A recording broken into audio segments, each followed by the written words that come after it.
Today on Monkey Life, a designer jacket for Bruce the capuchin. So I've made my little dressing in advance and put our sticky around it. Baby gibbon Tia Nang shows Mum she's a big girl now. And a wild-style bedtime for the chimps. Just using my forestry skills here.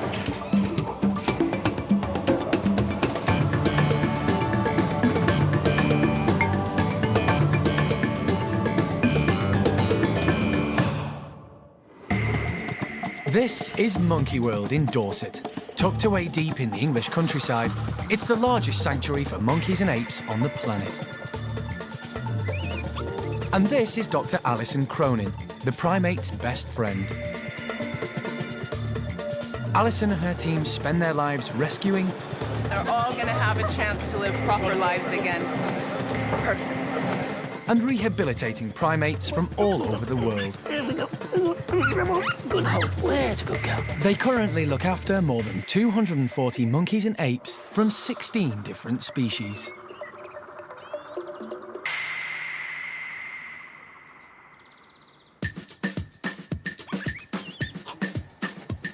The park has 88 capuchin monkeys split into 4 different groups.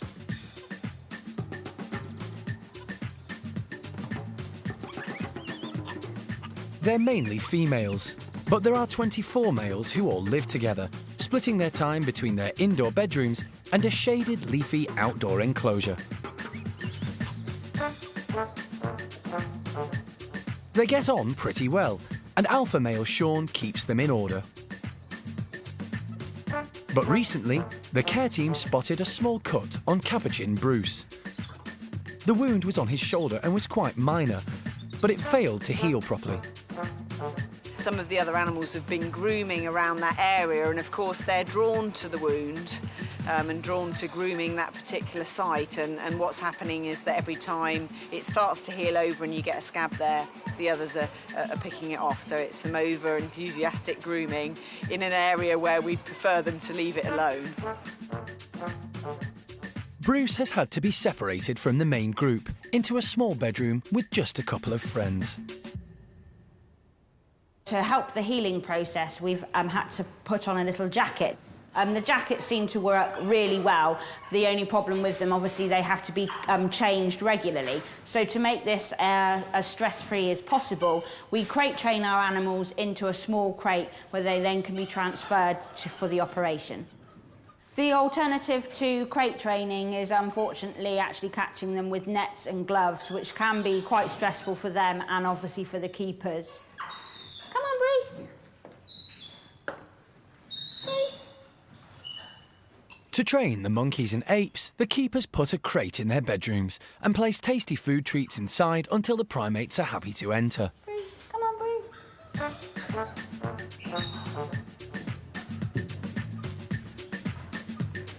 Good boy, Bruce. Bruce is being crate trained several times a day, so his jacket can be changed every 3rd day.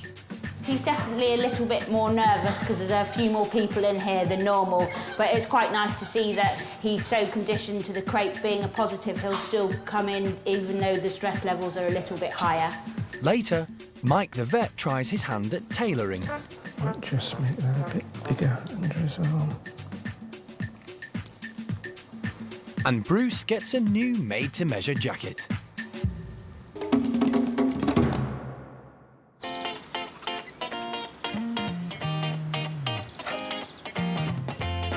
Many of the primates at the park have little or no memory of their early lives before they were stolen from the wild for the pet trade.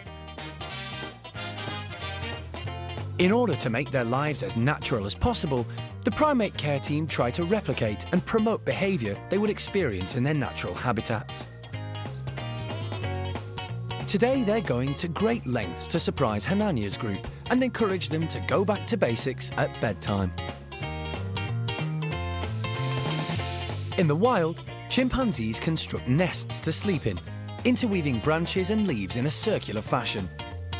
They generally build them in the tree canopy and either make a new one every night or reuse a previous nest. The chimps at Monkey World have warm bedrooms to sleep in and are supplied with wood wool and blankets. But tonight, Hananya's group will have the option of trying something new. So this is Hananya's play area, and tonight they're going to have something special for their nesting material. We're going to give them a whole playroom full of browse. Now obviously these guys initially would have been in the wild for a small amount of time before they've been sold through the pet trade. So some of them would have learnt skills when they were with their mum, because this is a learnt behaviour. So it'd be interesting to see which of the guys sort of take to it straight away and start building nests.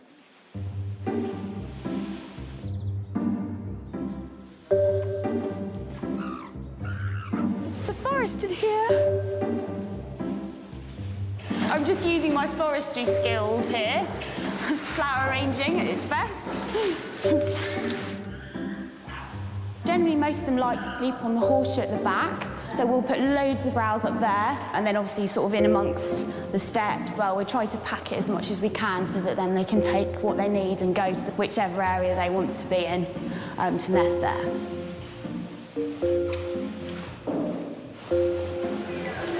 We've just added some maize. We're just going to put this in amongst all the other browse as well. It looks a bit like a chimp harvest festival, I think.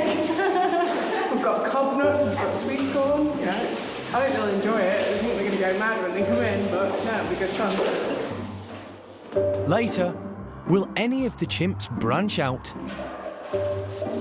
and try nest building?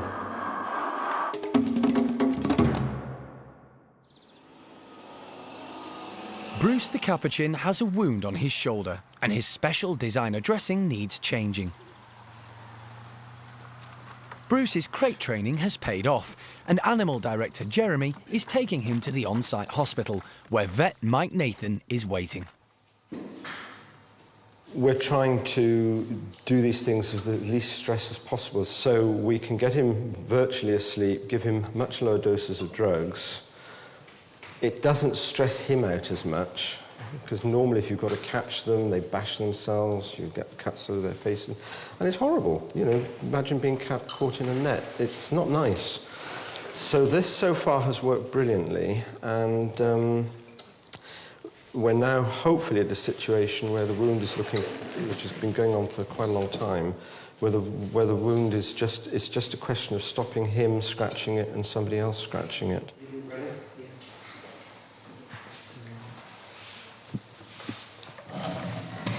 Bruce has been sedated in the crate, and Mike removes the old dressing to check the wound. That looks quite nice. I'm just giving him oxygen here. I've got that on, Jeremy, if you want to use it. That's actually really nice and dry. So it's just an oxygen there? Yeah. Mike cleans the wound and uses a special spray to keep it dry. Quite nice. All right, now he can move on to fashioning Bruce's new jacket. So I've made my little dressing in advance. Might just make that a bit bigger under his arm.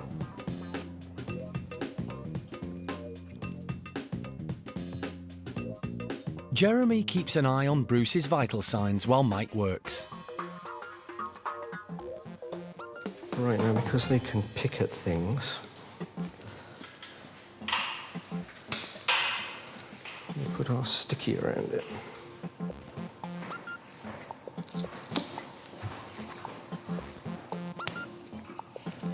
Okay, head down.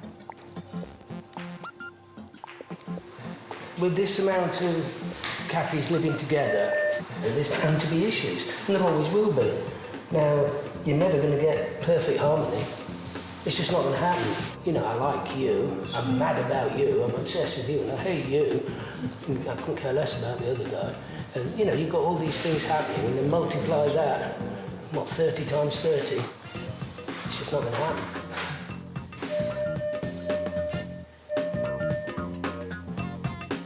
He's waking up. There we go. Okay. Okay. I've got him. Okay, wait a minute. See how quick that can... Okay? Right. Mike and Jeremy get Bruce back into his crate just in time. Hello, Lodge. Bruce is on his way back.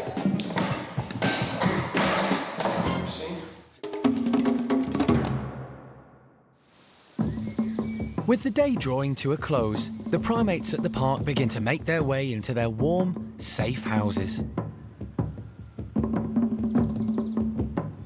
Tonight, Hananya's group arrived to find their house has had a makeover. Earlier, the primate care team filled the playroom with browse and maize to encourage the chimps to revert back to natural behaviour and nest build like they would in the wild. It's already arousing a lot of interest. Evelyn and Peggy don't hold back. And Trudy's truly got her hands full.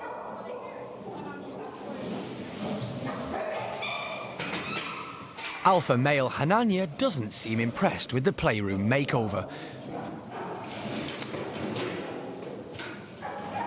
But after a quick once-over, decides his stomach comes first.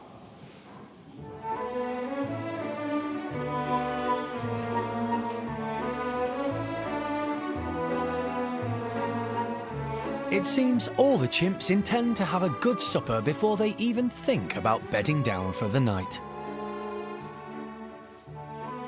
Hananya's group are particularly partial to corn on the cob, and Tico is an expert at stripping it down.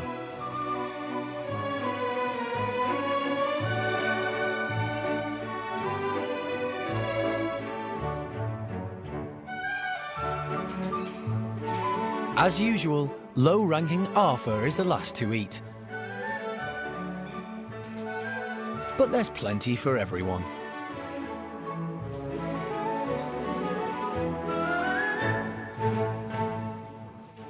Patricia starts gathering maize stalks.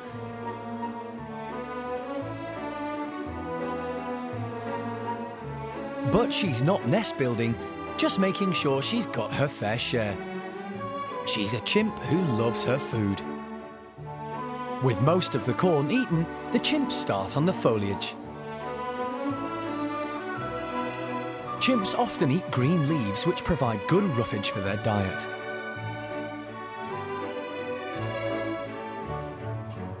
Once they've had a good feed, most of the group head into the bedrooms,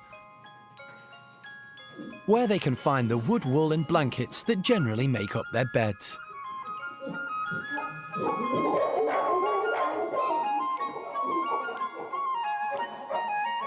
Cookie loves her blankets and can spend ages adjusting them until they're just right.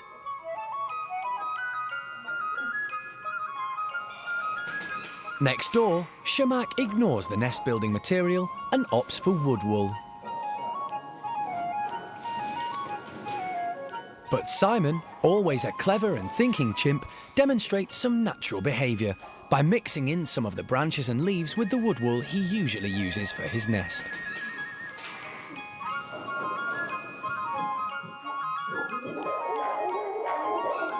Bottom of the league Arthur joins him on the platform.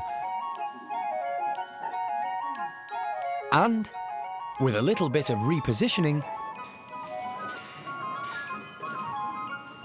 and some last-minute readjustment, the chimps settle in for the night.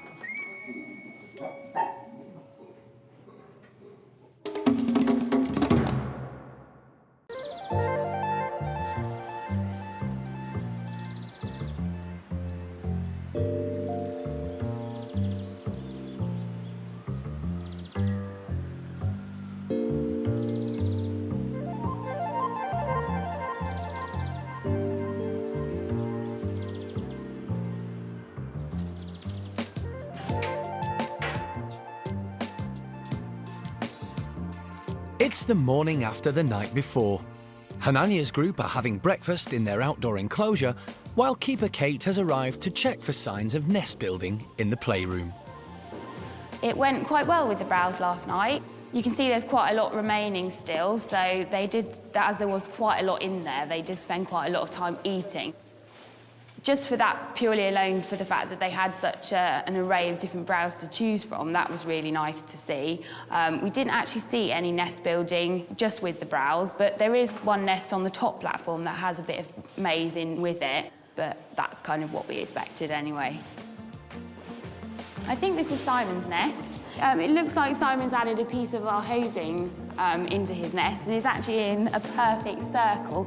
It's come up from just the other side of the platform there, and he's pulled it round in a circle, and it's gone right round to the other side of the nest.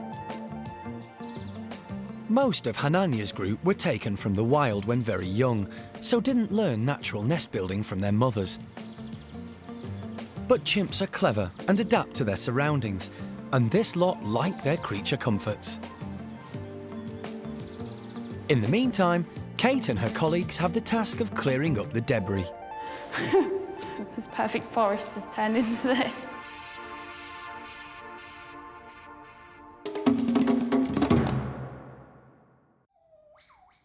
Golden-cheeked gibbon Peanut recently had an operation on her torn lip. Her baby Tianang stayed on board for the whole procedure. The wound has healed well, and now Peanut and her family are all able to enjoy life in their outside enclosure. The primate care team want them to take full advantage of the spacious, tree-filled environment, just like they would in the wild. Today we're actually going to put out cherry browse. It's in season at the moment, so they actually haven't had it for a whole year. There's so much around the park. So we're actually going to put hanging baskets in the trees and just stuff them with loads of browse. They've actually got to physically get up in the trees and hoik out all the cherries off all the browse. Hopefully they'll come out and spot it straight away, and hopefully they'll be really excited. They do absolutely love cherries, so this is a really good enrichment for them. So they're going to have to work their bodies to get to the ends of the branches to the cherries, and hopefully it will be really good.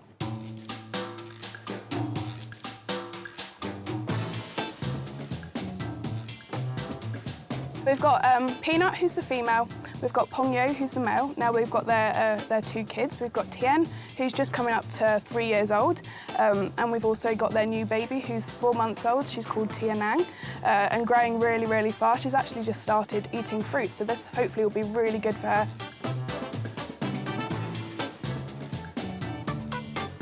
Baby Tianang is so tempted by the cherries, she lets go of Mum. At the moment, she's actually off Mum. She's actually, eating all the food. Mum's just keeping a really close eye on her, because obviously Mum doesn't want her to go off too far, because she's still quite young. But little Tianang has her own ideas.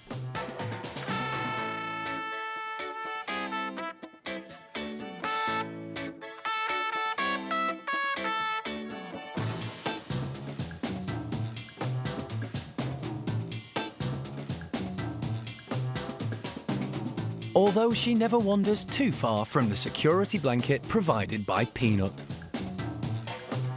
What I like about this family is they're just so strongly built. Their connection with each other is very, very strong. They're brilliant parents, Peanut and Pongyo. So hopefully in the future they'll keep on breeding, because obviously golden-cheeked gibbons are critically endangered in the wild.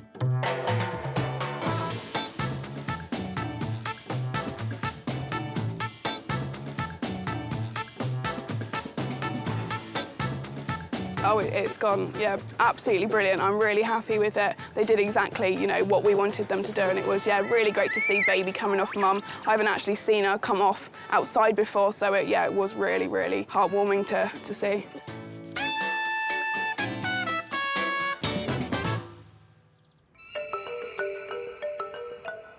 Monkey World has a sister sanctuary based 6,000 miles away in Vietnam. Dao Tien Rescue Centre stands on an island in Vietnam's largest and most diverse conservation zone, Cat Tien National Park. Alison regularly visits Dao Tien, but its day-to-day running is overseen by Dr. Marina Kenyon, who previously worked with Alison at Monkey World back in Dorset.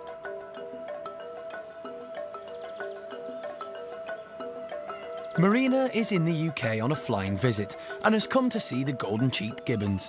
One day, she hopes some of them will return with her to Vietnam. Little Tianang just looks fabulous. She looks perfect. Peanut's just a wonderful natural mum. It just shows you when you rescue animals from the trade and they say, oh, they could never be gibbons. And I remember the battle for Peanut, and the person said, oh, they would never ever go with gibbons. She's too messed up, she's too humanised. But she's the perfect gibbon and the perfect mum. Hello, Peanut. Look at your baby. You're such a fabulous mum. But you are a honey monster, you're so fluffy. Seeing Peanut now with her family of 4, kind of makes me feel pressurised now. We really have to get going in Vietnam because, yeah, she's doing what she's meant to be doing for a captive breeding programme. She's been fabulous. And she has all these youngsters now that need to find their way back to the forest. So it's making me realise that she's doing her part, now we need to do the rest for her. The 2 most likely to return to their natural habitat are Peanut's youngsters, baby Tien Nang and her brother Tien, now 3 years old. I can't wait for Tien to come to Vietnam. At the moment, for some reason, we've rescued lots and lots of females. So I know 4 young ladies of the same age of Tien who just, yeah, can't wait for him to come. So he's going to be a very lucky young male. He's going to have a choice of different females, and then he'll be fast-tracked and back out to the forest. But the best thing here is that he's had all his life in the trees here. So he's actually a pretty normal little gibbon. So we're hoping that he'll do very well. Next time on Monkey Life, Alison's undercover on the trail of an illegal beach chimp. I think he's coming to the end of his working days, and that means potentially the end of his life. But can a meeting at the Turkish embassy secure a rescue? Fingers crossed, I think.